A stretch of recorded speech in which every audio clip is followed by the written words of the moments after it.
یەکەمین ڕاهێنانی تیمی هەڵبژاردەی تێکواندۆی وڵاتی سوید بۆ بەشداریکردن لە جامی جیهانی کە لە وڵاتی مێکزیک لە ڕێکەوتی 15 تا 21 مانگی حوتی 2013 بەڕێوە دەچێت دەستی پێکرد.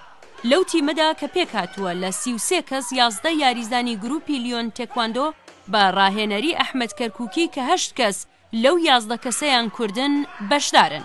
بەڵێ ئێمە وەکو تیمێک لە سوید هاتووینە بۆ منتەخەبی سوید یاخود لانسلاگی سوید بە سوێدی 11 یاریزان لە کلوبی ئەمەوە هاتووە کە بەشدارە لە گشتی 33 یاریزانە ئێمڕۆ لە تیپەکە با بڵێن 33 یاریزان بەشدارن لە تیمی ملی سوید 11 یاریزان لە کلوبی ئەمەوە هاتووە 8 یاریزانی کوردە.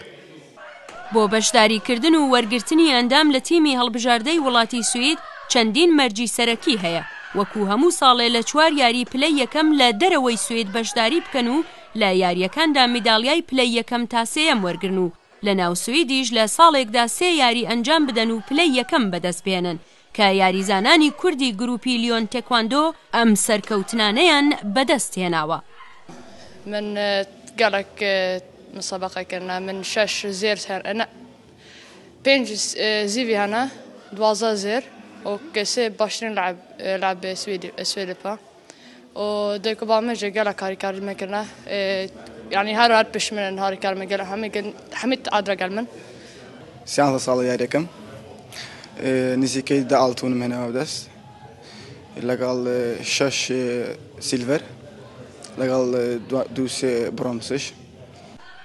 جێگای ئاماژەیە گروپی لیۆن تێکواندۆ لە ساڵی 1999 لە شاری یۆتۆبۆری لەلایەن ئەحمەد کەرکووکی سەرۆکی فێدراسیۆنی تێکواندۆ لە باشووری سوێد دامەزراوە. لە کاتی ئێستادا گروپی لیۆن تێکواندۆ گەورەترین گروپی تێکواندۆیە لە وڵاتی سوێد. ئاوارە هەورامی کوردستان تیڤی ستۆکۆڵم.